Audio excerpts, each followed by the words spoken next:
The air in the grand lobby of the St. Regis Hotel smelt faintly of roses and old money. Guests glided in and out in glittering gowns and tailored suits, voices blending into the hum of clinking glasses and a live jazz quartet in the background. For most, it was just another Friday night in Manhattan's world of power and privilege. But for Lila Hart, standing frozen just inside the revolving doors, it felt like a battlefield. Her pulse hammered in her ears. She had told herself she'd never set foot in this hotel again, not after the humiliation she'd endured here 2 years ago. But tonight wasn't about the past. Tonight, she was here for her best friend's engagement party. A celebration Lila couldn't skip, even if every nerve in her body screamed at her to run. She adjusted the strap of her modest black dress, smoothed her trembling hands down the fabric, and took a deep breath. She was halfway to the ballroom when it happened. He was there. Ethan Vaughn. Her ex-husband. The man who had once vowed to love her until his last breath, only to shatter her world with cold precision. He stood at the far end of the lobby, effortlessly commanding attention in a charcoal suit, talking to a group of men who looked just as rich and dangerous as he did. His laughter rolled across the marble floor, warm and sharp at the same time. Lila's stomach dropped. She hadn't seen him in over a year. She'd thought time had dulled the edges of the wound he'd left, but seeing him now was like having the knife twisted all over again. She turned her face away, praying he wouldn't notice her. But then, as if drawn by some cruel magnetic pull, his gaze locked on hers. It was only for a second, but it was enough. That sharp, assessing stare, just like the day he told her she wasn't enough for the life he wanted, hit her like a punch to the chest. He started walking toward her, his long strides cutting through the crowd with predatory ease. Her mind raced. She couldn't bear the thought of him seeing her like this, alone, vulnerable, still haunted by him. She needed a shield. That's when she saw him. A man, tall and broad-shouldered, stood a few feet away, his back to her. He was dressed in an impeccable navy suit, his posture relaxed, yet exuding a quiet authority. She didn't think, she acted. Closing the distance in 3 quick steps, Lila reached for his arm, spun him slightly toward her, and without warning, wrapped her arms around him. "I'm so glad you're here," she whispered urgently into his chest, her voice trembling. The man stiffened for a split second, then looked down at her. His eyes, deep, stormy gray, narrowed in curiosity, but he didn't pull away. Instead, his hand rested lightly on her back, his touch protective, almost possessive. "What's going on?" he murmured, his voice low and smooth, carrying a faint edge of amusement. "Please," she whispered, barely moving her lips. "Just pretend you know me. My ex is here." His gaze flicked over her head, scanning the crowd, and something unreadable passed through his expression. Then his lips curved into the faintest smile. "All right, play along then." To her shock, he tightened his arm around her waist and leaned in, close enough that his breath brushed her ear. "I'm not much of an actor," he said softly, "but I'm good at making things look real." Her heart stuttered. This was insane. She didn't even know his name. But in that moment, with Ethan's presence slicing through the air like a blade, this stranger felt like her only lifeline. Ethan reached them, his expression unreadable except for the faint crease between his brows. "Lila," he said, his voice carrying that familiar mix of charm and condescension, "didn't expect to see you here."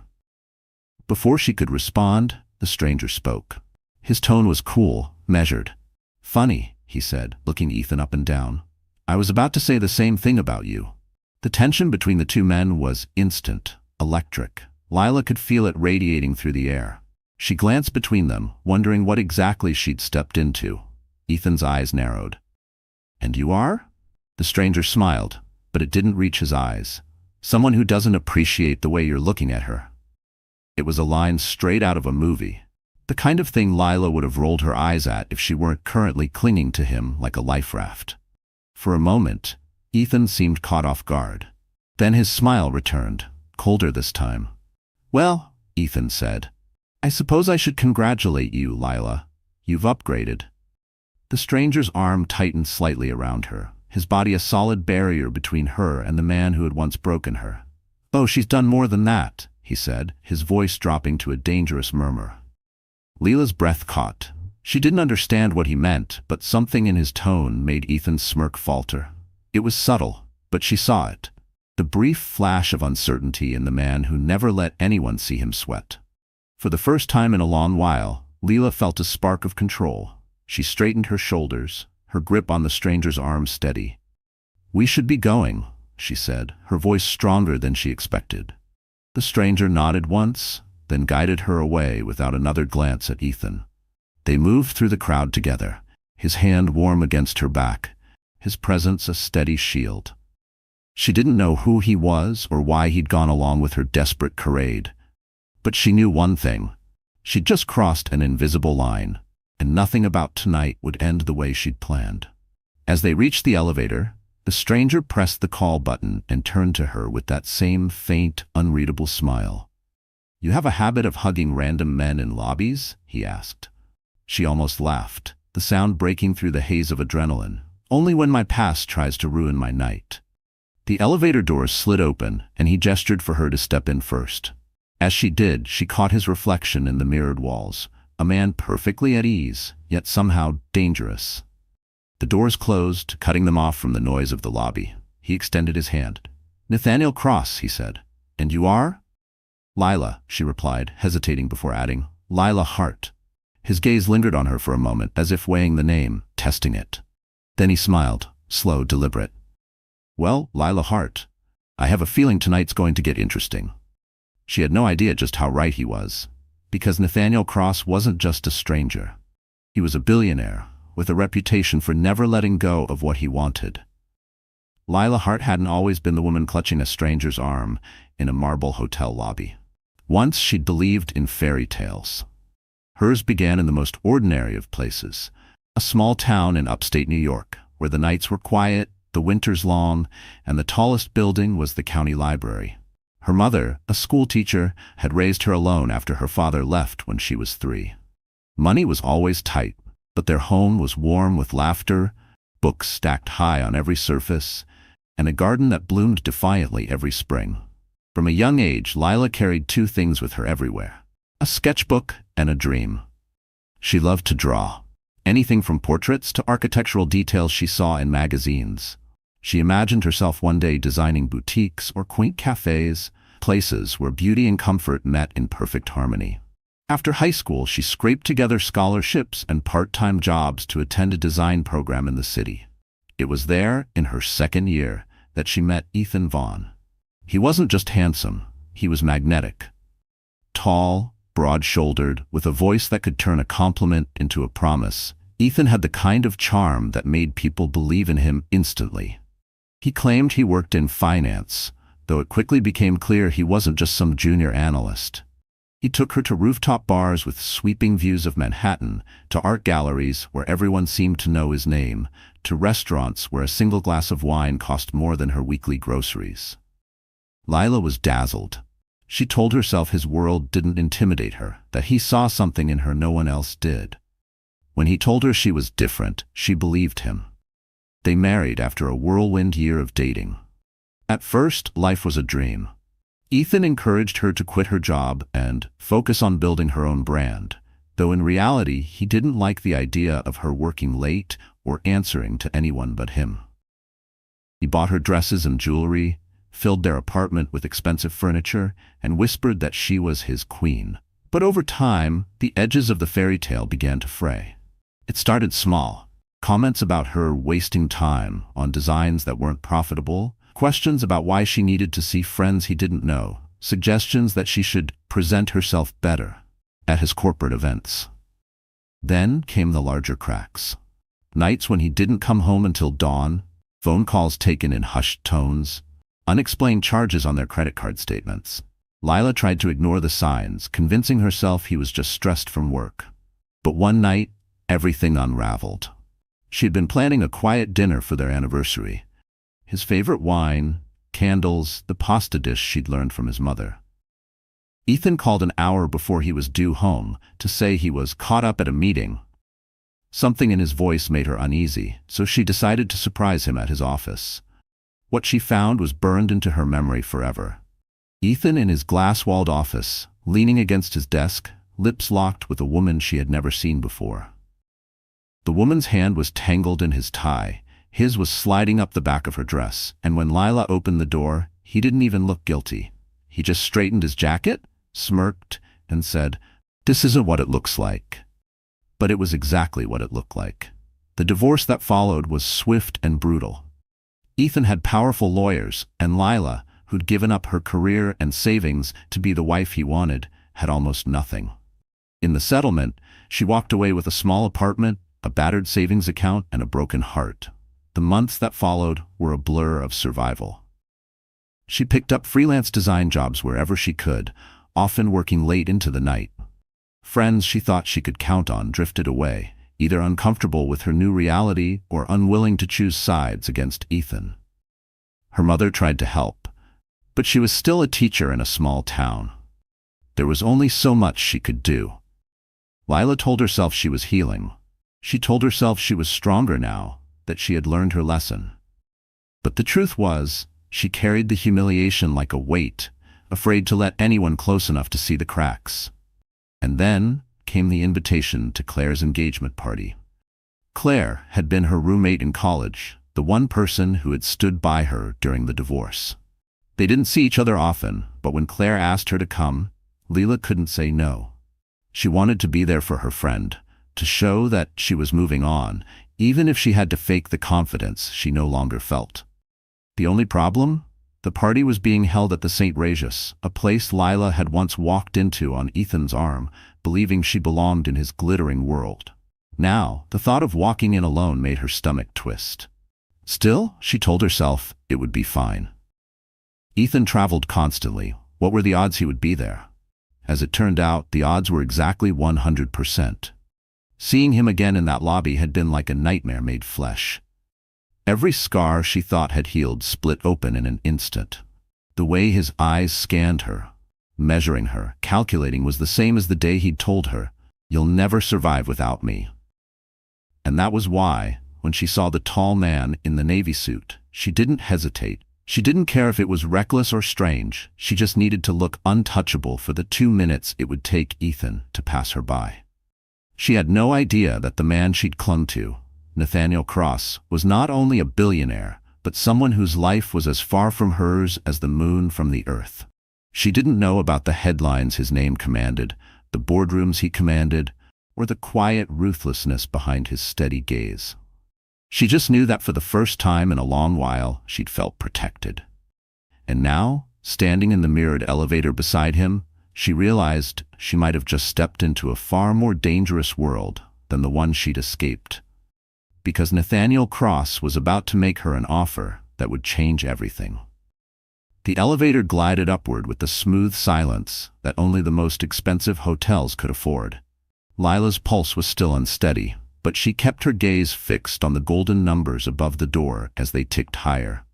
Beside her, Nathaniel Cross stood with a stillness that was oddly commanding, one hand in his pocket, the other loosely holding his phone. When the doors opened, they stepped out into the mezzanine level leading to the Grand Astoria ballroom. The air up here seemed different, cooler, crisper, carrying the faint scent of lilies and polished wood. The first thing Lila noticed was the light. Crystal chandeliers hung like frozen waterfalls from the high coffered ceiling, casting a warm golden glow over the room. Each one sparkled with hundreds of hand-cut prisms, and their reflection danced across the marble floors. The walls were dressed in deep emerald drapes, framing enormous windows that looked out onto the glittering Manhattan skyline. Waiters in immaculate black vests glided between tables, balancing silver trays of champagne flutes and bite-sized delicacies that looked like they belonged in a museum rather than a mouth. The tables themselves were covered in white linen, so fine it looked almost liquid, each crowned with a centerpiece of white roses and cascading orchids. The room buzzed with conversation, a low hum of old money and calculated ambition. Men in perfectly tailored suits clustered together near the bar, their laughter carrying the kind of confidence that came from knowing you owned more than most people could dream of. Women in gowns worth more than a year's rent air-kissed over the rims of crystal glasses, their jewelry flashing under the lights like secret signals. Lila felt the old sensation creeping in, the mix of awe and alienation she'd felt during her marriage to Ethan. This was his world. A world where appearances weren't just important, they were everything. Every glance was measured, every handshake weighed, every smile hiding a transaction. Nathaniel walked beside her with the ease of someone who not only belonged here but could buy and sell the room 10 times over. His presence drew glances, curious, appraising, and in some cases, downright speculative. Lila noticed women's eyes lingering on him a little longer than polite conversation allowed. He didn't seem to notice, or maybe he just didn't care. They reached the far side of the ballroom, where a quartet played something soft and sophisticated. Claire spotted Lila from across the room and waved, her diamond engagement ring catching the light. Lila smiled back, grateful for the familiar face. She started toward her friend, but Nathaniel's hand lightly touched her elbow. "You said your ex is here," he murmured. "Where?" She hesitated, then tilted her head subtly toward the center of the room. Ethan stood near a cluster of donors, his arm resting on the back of a chair, in a way that looked casual but was anything but. He was laughing at something a man beside him said, but his eyes flicked over to Lila and Nathaniel. The glance was quick, too quick for anyone else to notice, but it made Lila's stomach tighten. Ethan didn't just see her. He was assessing, recalculating, the way he used to when she'd surprised him in some small way. Nathaniel followed her gaze, his expression unreadable. "He's watching you." "I know," she said quietly. He looked back at her, and for a moment she thought he might ask more, but instead he smiled faintly. "Good. Let him." Before she could ask what he meant, a waiter appeared with 2 flutes of champagne. Nathaniel took them both, handing one to her. "You might as well look like you're enjoying yourself," he said, his tone light but edged with something else, something strategic. They moved through the crowd together, stopping occasionally when someone greeted Nathaniel. Lila noticed that people didn't just greet him, they deferred to him. Even men twice his age seemed to straighten their posture and choose their words carefully. Whatever his exact place in this glittering hierarchy was, it was near the top. Claire joined them, practically glowing.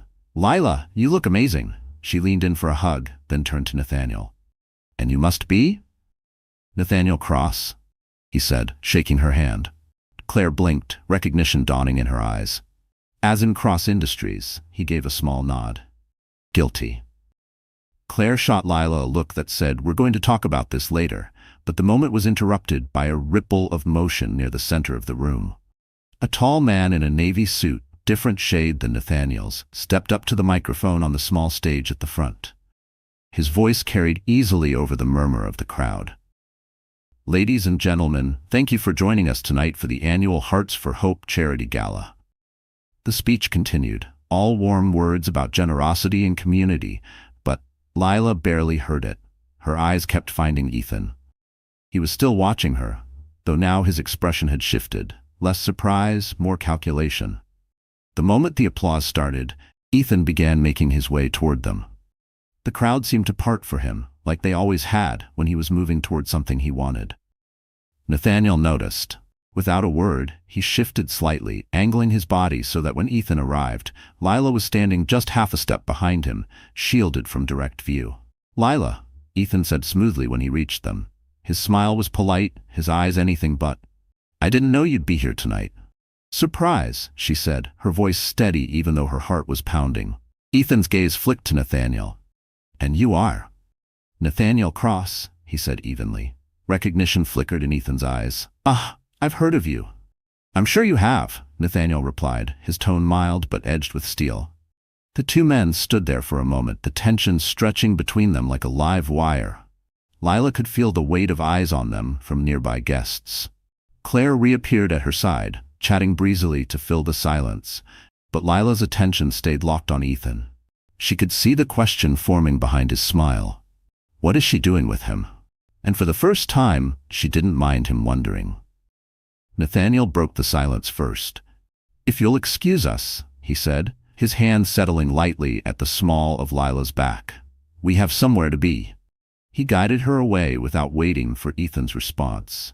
They crossed the room, leaving the hum of speculation in their wake. Only when they reached the quieter hallway outside the ballroom did Lila let out the breath she'd been holding. "You didn't have to do that," she said softly. Nathaniel glanced at her. "Yes," he said, "I did." And that was when Lila realized Nathaniel Cross hadn't just stepped in to help her. He'd just declared a silent war on Ethan Vaughn. Ethan Vaughn was the kind of man who could make a room stop breathing when he walked in. It wasn't just his height or the broad set of his shoulders or even the sharp planes of his face that photographers loved. It was the way he carried himself. Like the rules didn't apply to him because in his world, they didn't. He'd built his empire on that very belief. Born to a wealthy family in Connecticut, Ethan had been groomed for success from birth. His father was a hedge fund manager with a Rolodex that could move markets. His mother was an heiress who specialized in social events that doubled as power brokering opportunities. Ethan had inherited their looks, their connections, and their ruthless understanding of how the world really worked. In college, he'd been the golden boy, captain of the rowing team, president of his fraternity, the guy professors remembered because he could talk his way into extensions and extra credit without ever seeming desperate. By the time he was 30, he'd leveraged his family's influence into a career in high-stakes investment banking, specializing in corporate takeovers. Ethan didn't just close deals, he consumed them. Companies folded under his strategy, rivals crumbled, and every victory made him more untouchable. In the glossy business magazines, he was hailed as a visionary.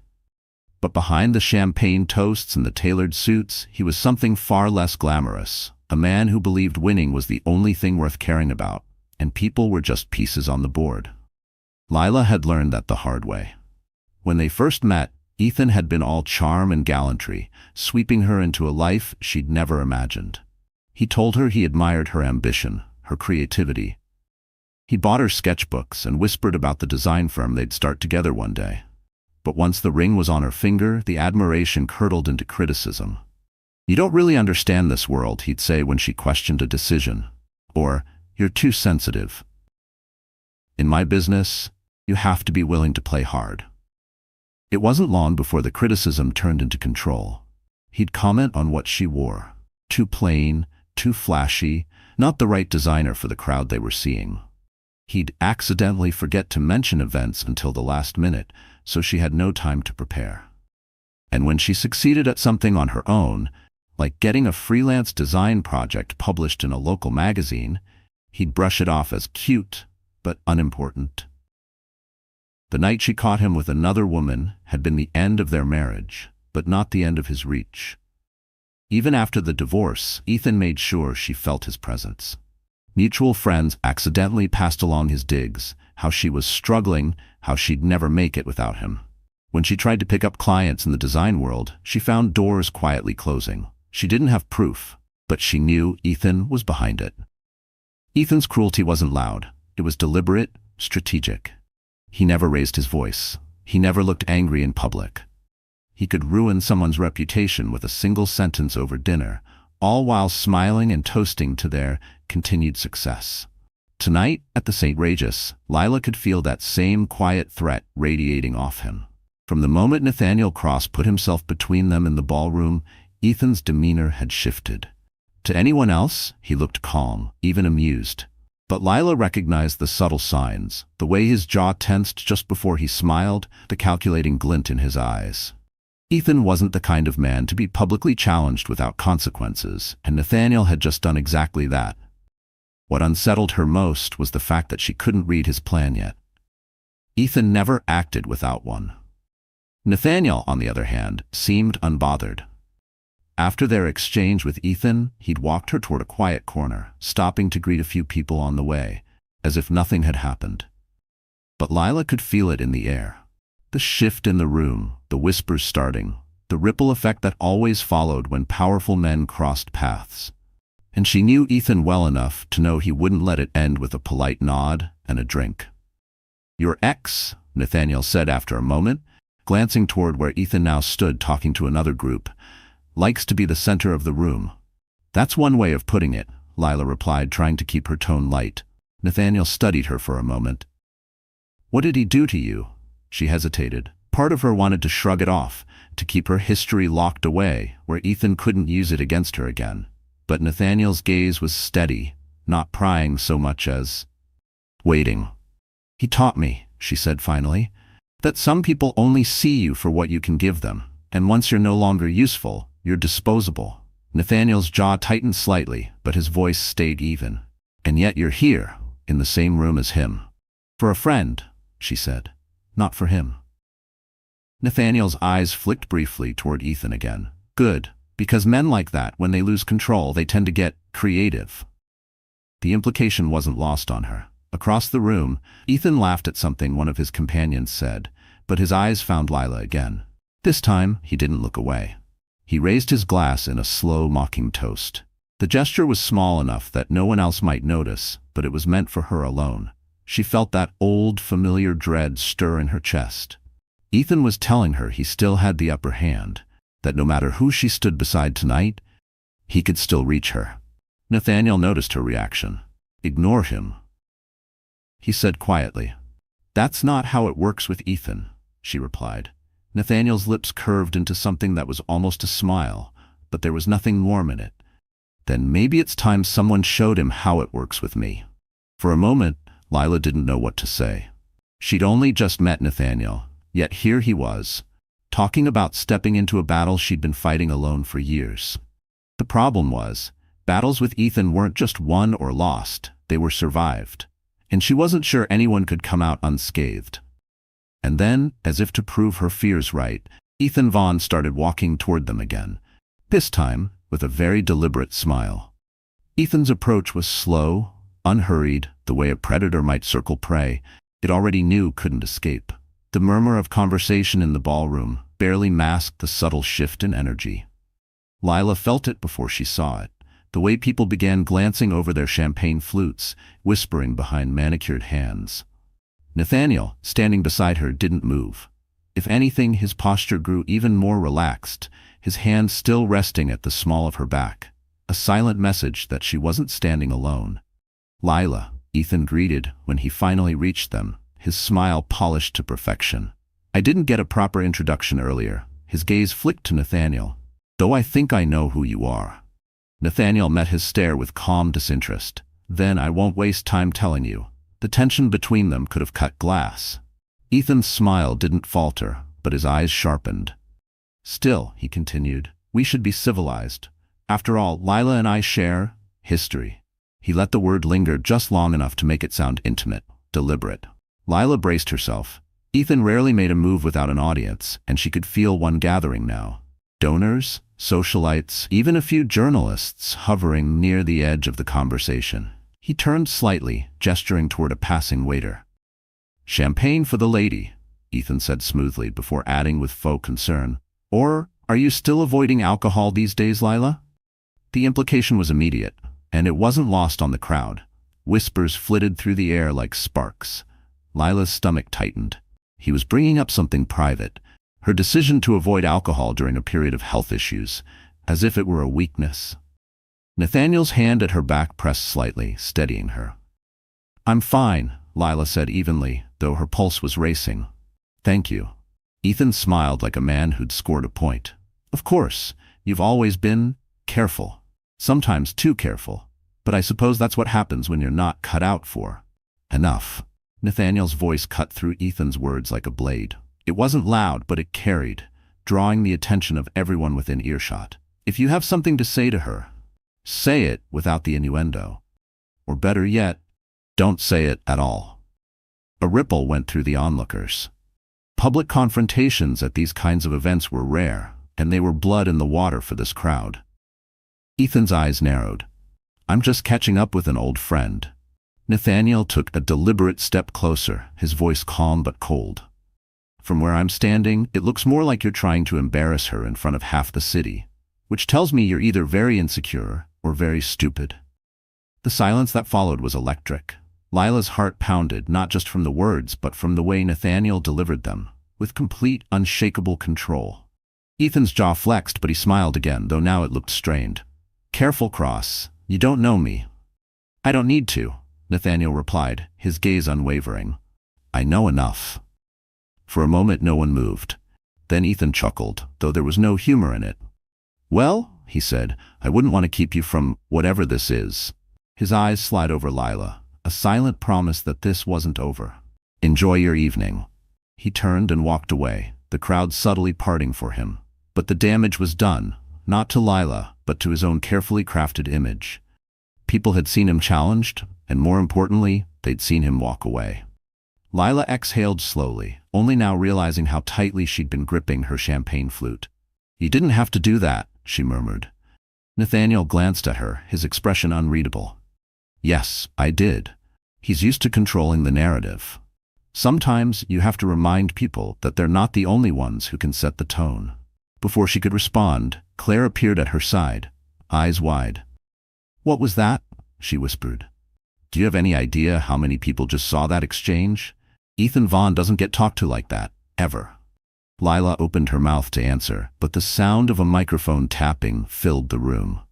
A man in a tuxedo stepped onto the stage, smiling broadly. "Ladies and gentlemen, if I could have your attention, please. It's time for the charity auction." The crowd shifted toward the front, eager to see what treasures would go under the hammer. Nathaniel guided Lila toward a pair of seats near the center, his hands still at her back. She could feel the eyes on them, the speculation in every glance. As the auctioneer began, Lila tried to focus on the items being presented: exotic vacations, rare wines, signed memorabilia, but she could sense Ethan somewhere behind her, watching, waiting.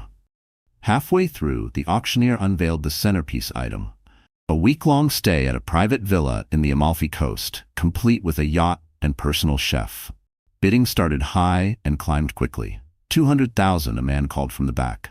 250, another countered. The numbers soared: 300, 350, until Ethan's voice rang out. 500,000. A murmur swept the room. The auctioneer smiled. 500,000, do I hear? 1 million, Nathaniel said. His voice calm, almost bored. The room went still. Even the auctioneer hesitated before repeating, 1 million from Mr. Nathaniel Cross. Ethan's expression was unreadable, but his eyes locked on Nathaniel's. After a beat, he gave a tight smile and leaned back in his chair, conceding. The gavel came down. The audience applauded, but Lila's mind was spinning. That wasn't just a bid, it was a message. As the applause faded, Nathaniel leaned toward her, his voice low. "Sometimes the easiest way to win is to make sure the other man can't." Lila didn't know whether to laugh or worry. "You just spent $1 million to prove a point?" His eyes met hers. "I'd spend more." Before she could respond, a shadow fell over their table. She looked up to see Ethan, his smile back in place, his tone pleasant enough to fool anyone who didn't know him. "Congratulations on your win," he said to Nathaniel. Then, to Lila, "I'll see you before the night's over." And with that, he walked away, leaving Lila with the chilling certainty that whatever came next would not be in front of an audience. The moment the gala ended, Lila slipped away. Nathaniel had offered to walk her out, but she'd insisted she was fine, claiming she needed a few minutes to say goodbye to her friend Claire. In truth, she just needed space. Space to breathe, space to think, space to quiet the pounding in her head. The grand lobby of the St. Regis was quieter now, the crowd thinning as the last guests trickled out into the night. Lila moved toward a shadowed alcove near the side entrance, her heels clicking softly against the marble. She leaned back against the cool wall and closed her eyes. The entire evening replayed in her mind like a reel she couldn't pause. Ethan's smug smile, his calculated jabs, the way the crowd leaned in for every word. And Nathaniel, steady, unflinching, throwing himself between her and a man he'd only just met. It should have made her feel safer. Instead, it left her unsettled, because she knew how Ethan operated. This wasn't over, not by a long shot. Public challenges didn't roll off him. They festered, turned into strategies, sharpened into knives. And now, Nathaniel had put himself directly in Ethan's line of fire. She rubbed her arms, suddenly chilled despite the warm air. Running away already? Her eyes flew open. Ethan stood just a few feet away, hands in his pockets, his posture relaxed as if they were two old friends catching up. "I'm leaving," she said flatly. He stepped closer, his voice dropping to a conversational murmur. "You've changed, Lila. Used to be, you'd at least pretend to be polite. I stopped pretending a long time ago." Ethan's smile didn't waver, and yet here you are, at my event. "It wasn't your event," she shot back. "It was a charity gala." His eyes glinted. "Funded by my firm. Organized by people I choose. You really think you can move in these circles without running into me?" The implication was clear. This was still his world and she was trespassing. "You don't control where I go," she said, though her voice wasn't as steady as she wanted. Ethan leaned in slightly, enough that only she could hear. "I control more than you think, and this thing with Cross, whatever game you're playing, don't. You won't win." Before she could respond, he stepped back, offered a mock salute, and walked away. Lila's hands were trembling. She hated that he could still get to her, that his words could still scrape against the old wounds she thought had healed. She needed air. Outside, the city was alive with the usual chaos. Taxis honking, neon signs flashing, the faint scent of roasted chestnuts from a nearby vendor. She walked quickly, not caring where she was going, just putting distance between herself and the hotel. By the time she reached her apartment, her feet ached, and her dress felt like it weighed 100 pounds. She dropped her clutch on the kitchen counter and sank onto the couch, staring at the dark window. The adrenaline from earlier had drained away, leaving only exhaustion. She thought about calling Claire, but she didn't want to explain the scene with Ethan, not tonight. She thought about calling her mother, but she didn't want to hear the worry in her voice. Instead, she poured herself a glass of water and tried to focus on her breathing. Her phone buzzed. A text from an unknown number lit up the screen. "You looked good tonight." Her stomach dropped. She didn't need to guess who it was from. She deleted the message without replying, but the unease lingered. It wasn't until nearly midnight that there was a knock at her door. She froze. No one visited her this late. When she peered through the peephole, she saw Nathaniel. She opened the door, frowning. "How do you know where I live?" He gave a small shrug. "You left your clutch at the hotel. Thought you might want it back." He held it out. She took it, feeling suddenly self-conscious in her loose sweater and leggings. "You could have given it to Claire." "I could have," he agreed. "But I wanted to make sure you were all right." She hesitated, then stepped aside. "Do you want to come in?" Nathaniel entered, glancing briefly around her modest apartment. If he noticed the mismatched furniture or the stack of unpaid bills on the counter, he didn't comment. "You left in a hurry," he said. "I didn't want to make a scene," she replied. He studied her for a moment. "Ethan spoke to you after the gala. It wasn't a question." "Yes," she admitted. "And before you ask, no, I don't want to talk about it." Nathaniel's jaw tightened slightly, but he nodded. "Fair enough. But you should know, he's already asking questions about me, about us." Lila's stomach twisted. "There is no us." His gaze didn't waver. Not yet. She didn't know how to respond to that, so she looked away. "Why are you doing this?" "Because I don't like bullies," he said simply, "and your ex-husband fits the bill." She almost laughed, but it came out brittle. "You don't know him, Nathaniel. He doesn't fight fair. He won't come at you directly. He'll go after anything he thinks matters to you." Nathaniel stepped closer. "Then he's about to find out that nothing matters to me more than protecting what I want." The words sent a shiver through her. Not fear exactly, but something more complicated. She opened her mouth to respond, but her phone buzzed again. Another text from the same unknown number. "We should have a proper talk, just you and me. Tomorrow night." Nathaniel saw the screen over her shoulder. "Ethan?" She didn't answer, but her silence was enough. He took the phone gently from her hand, typed a reply without asking, and hit send. "What did you just do?" she demanded. "I told him we'll see him tomorrow," Nathaniel said calmly. "Together." And in that moment, Lila realized that whatever tomorrow brought, it wouldn't just be her fight anymore. It would be theirs. The next evening arrived faster than Lila expected. She'd barely slept, her mind replaying every possible version of what could happen when they met Ethan. Some ended in shouting, others in icy threats, and the worst ended with her walking away even more trapped than before. Nathaniel, however, seemed unbothered. When he arrived at her apartment to pick her up, he was dressed in a charcoal suit, his tie perfectly knotted, his expression calm. "You ready?" he asked, as though they were heading to a casual dinner instead of stepping into a confrontation with one of the most manipulative men she'd ever known. "No," she admitted, grabbing her coat. "But I guess that doesn't matter now." They drove in silence for a while, the city lights streaking across the windows of Nathaniel's sleek black car. Finally, Lila couldn't take it anymore. "You never told me why you're doing this," she said. "Why do you care what Ethan does to me? We barely know each other." Nathaniel's eyes stayed on the road. Because I know the kind of man he is. I've seen it before.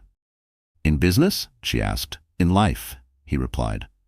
There was something in his tone, something weightier than casual disdain, that made her turn toward him. You've met him before. Nathaniel didn't answer right away. When he did, his voice was measured. My father owned a mid-sized tech company about 10 years ago. We weren't giants, but we were profitable. Ethan's firm came in under the guise of an investment partnership. My father trusted them, trusted him. 6 months later, the company was stripped for parts, sold off to Ethan's associates, and my father was forced to declare bankruptcy. Lila's chest tightened. That's legal, Nathaniel finished, his jaw tightening, and calculated. My father died 2 years later, heart failure, but I know what really killed him. Lila stared at him, the puzzle pieces clicking into place. So this isn't just about me. It's about stopping him, Nathaniel said. And you're the one person I've seen stand up to him and survive, even if you don't feel like it. She shook her head. I didn't survive. I barely made it out. Then maybe it's time you do more than survive. The car pulled up outside a private club, one of those places without a sign, where the real deals were made over aged whiskey and whispered promises. Inside, the lighting was low, the air heavy with the scent of leather and expensive cigars. A host in a dark suit led them to a private room in the back. Ethan was already there, sitting at a polished mahogany table, a glass of scotch in his hand. Right on time, he said smoothly. I almost thought you'd lose your nerve. Nathaniel didn't sit immediately. Let's get something straight. We're here because you asked for this meeting. Whatever you have to say it to both of us. Ethan's gaze shifted between them, lingering on Lila just long enough to make her skin crawl. I wanted to give you some friendly advice, he said. You're walking into something you don't understand. Lila kept her voice steady. What exactly am I walking into, Ethan? You? He smiled faintly. You know I could make things very difficult for you. Your clients, your apartment, even your mother. It wouldn't take much. Nathaniel's hand curled into a fist on the table. If you threaten her family, we'll have a problem. Ethan chuckled. We already have a problem, Cross. I know exactly who you are, the angry son of a man who didn't know how to protect what he built. You think buying a few companies and throwing your money around makes you untouchable? I've buried bigger men than you. Nathaniel finally sat, leaning forward. And yet here you are, making an effort to meet me face to face. That doesn't sound like a man who's in control. That sounds like someone who's afraid they're losing it. Ethan's smile tightened. Careful. No, Nathaniel said evenly.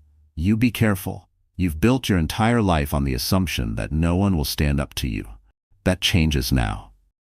The air in the room seemed to grow heavier. Lila could feel her own heartbeat in her throat. Ethan's eyes flicked to her again. You really think this man is your savior, Lila? Men like Nathaniel, they always have an angle. Trust me, I've been one. Lila met his gaze, and for the first time, she didn't look away. Maybe he does have an angle, but at least he's not pretending to be something he's not. Ethan leaned back, swirling the amber liquid in his glass. You've gotten bolder. I wonder how long that will last when you realize the cost. Nathaniel stood. The cost will be yours, not hers. For a moment, the three of them sat in a tense triangle of silence. Then Ethan smirked. We'll see. When they left the club, the cool night air felt almost sharp. Lila wrapped her coat tighter around herself, her mind spinning. In the car, she turned to Nathaniel. Why didn't you tell me before? About your father? He kept his eyes on the road. Because I didn't want you to think I'm using you as a pawn. This is your life, your fight. I'm just choosing to be in it. And if I don't want you in it, she asked quietly. Too late, he said, his voice almost gentle. I'm already here. They drove in silence for a few blocks before Nathaniel's phone buzzed. He glanced at it, his expression darkening. What is it? Lila asked. He didn't answer right away. Instead, he handed her the phone. On the screen was a photo, her mother's house, taken that night. Her blood ran cold, and in that instant, Lila knew Ethan's next move had already begun. The photo of her mother's house burned in Lila's mind all night. She barely slept, each creak in her apartment making her jolt awake, expecting the phone to buzz again with another message from Ethan. By sunrise, the fear had stopped buzzing through her veins and hardened into something else, anger. Not the helpless, shaky kind she'd felt after the divorce, but something sharp and steady. Ethan had crossed a line. She wasn't going to sit and wait for him to make the next move.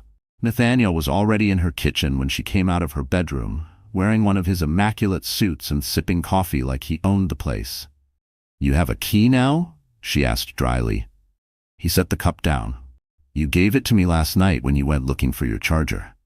She frowned, trying to remember, then shook her head. "Never mind. We need to talk." "Agreed," he said. Because that photo wasn't just a warning, it was a test. He wanted to see how you'd react. "Well, I'm done reacting," Lila said, surprising herself with the firmness in her voice. "I want to hit back." Nathaniel studied her for a long moment, then gave a small nod. "Good. But if we're going to do that, we're going to do it my way." "What does that mean?" "It means," he said, "that you stop letting him dictate how you move, how you look, how you think. You've been playing defense since the day you met him. That ends now." She crossed her arms. "And what exactly does your way involve?"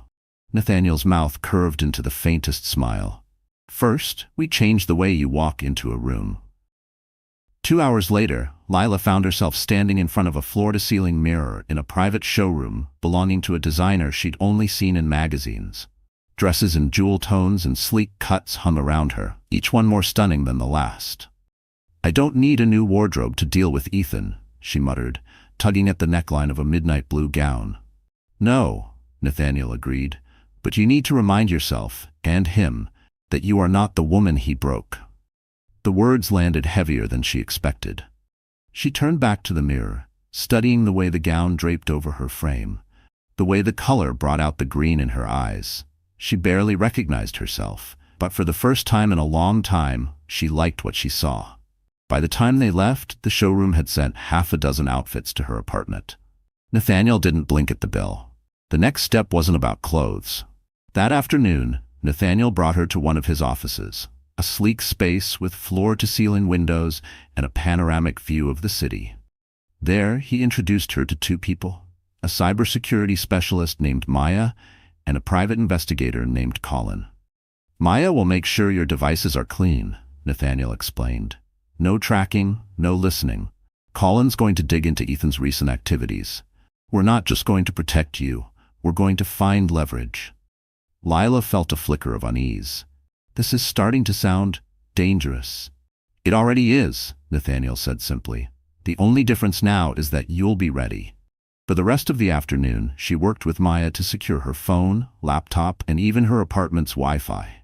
Colin asked careful questions about Ethan, his habits, his contacts, his pressure points.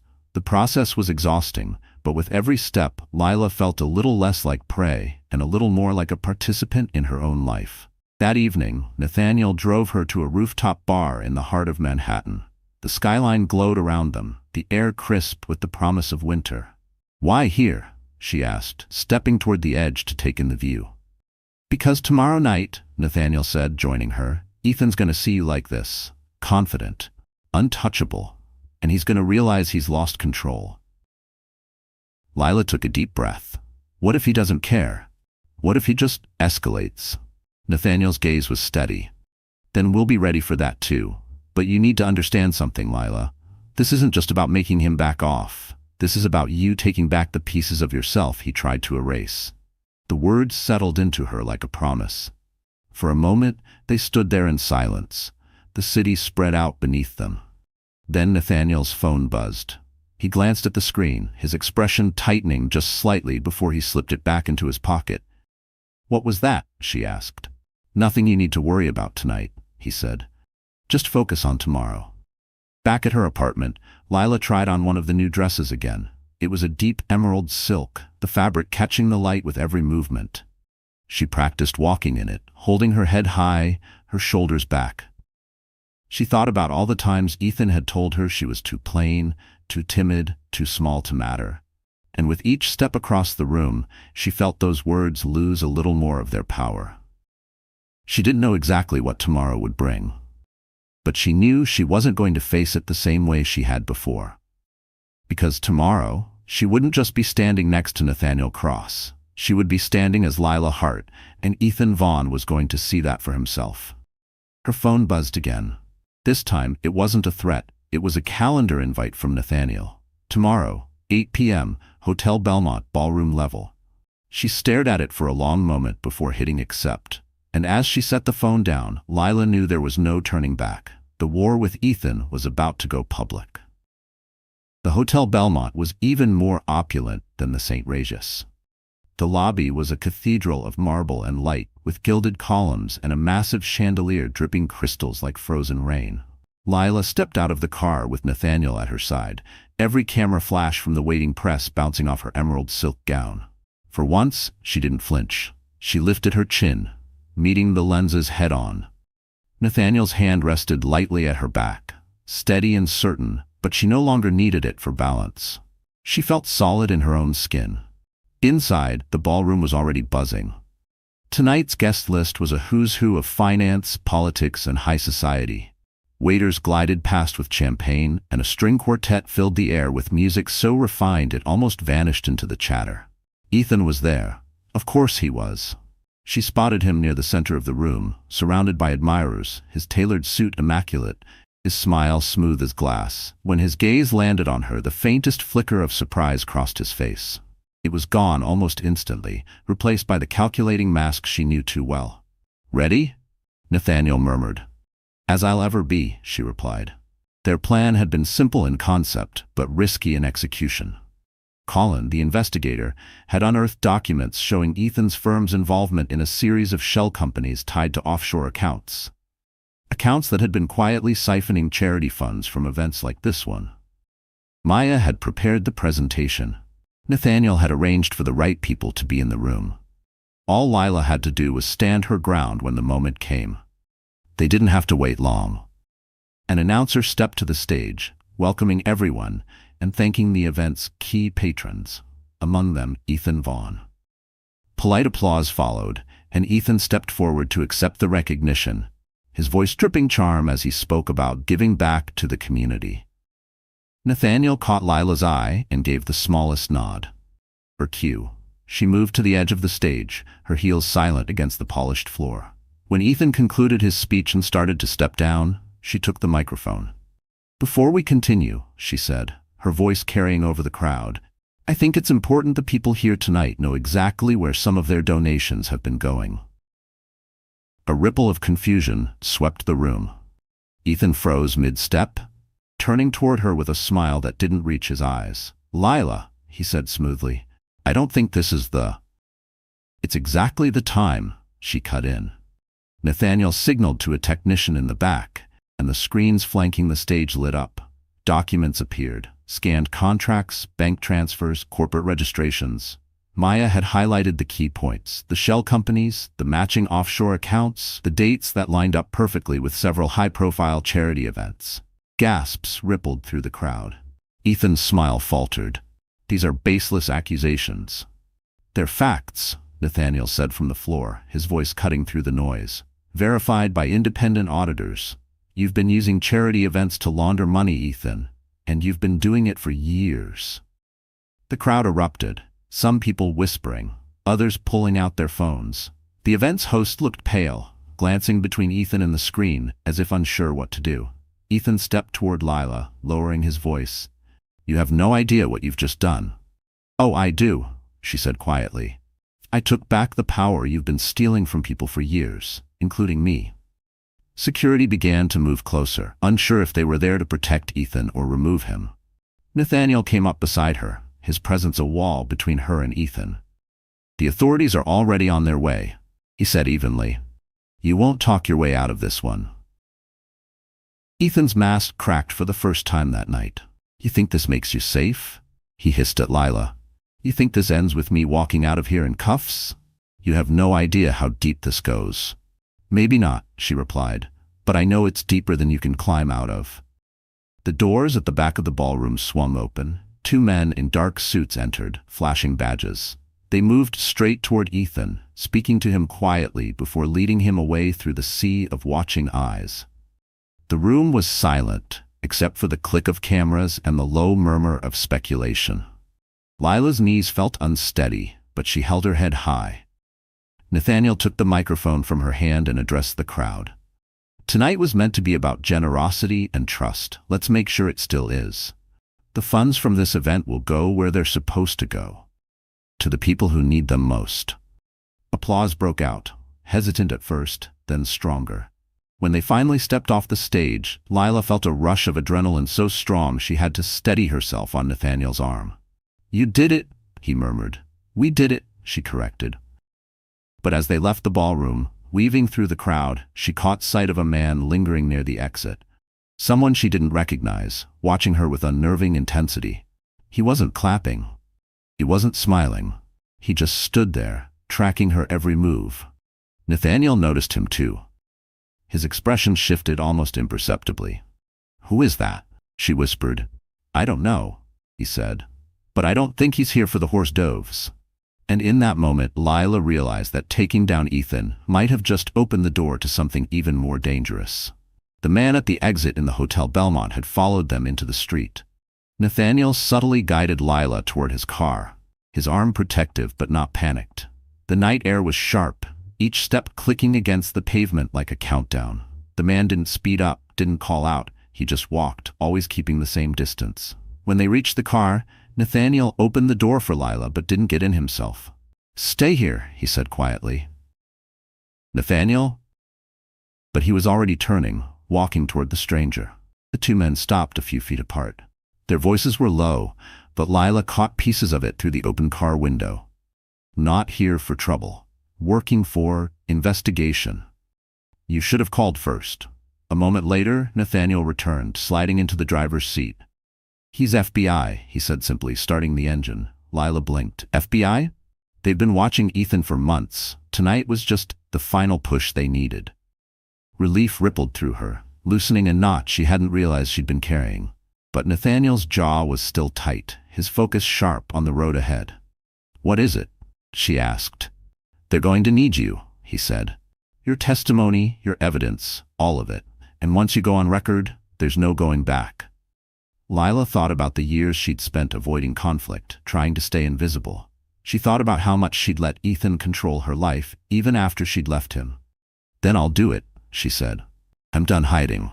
The next weeks were a whirlwind. She met with federal investigators, handed over documents she hadn't looked at in years.